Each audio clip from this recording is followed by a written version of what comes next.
Hello guys and welcome back to my channel. My name is Solo. Please do not forget to subscribe, comment, like, and of course to share this video.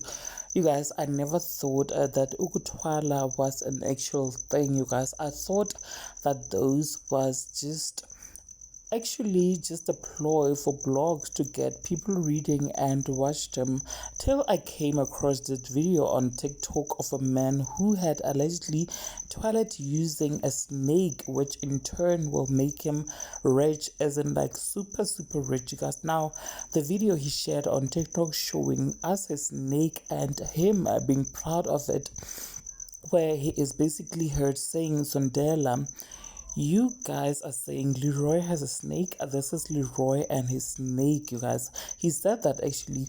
Watch at this, and he says that to the snake to come to him, you guys. Now, in the comment section actually filled with how the snake has made him a lot of money. So this is him basically saying and talking to his snake and bragging to us up. So up next, I'm just gonna go ahead and insert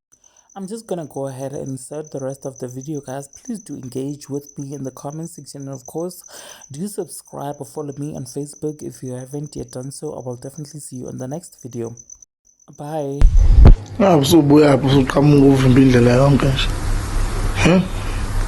Sondela nani sondela Leroy nenyoka nansi inyoka sinayibona.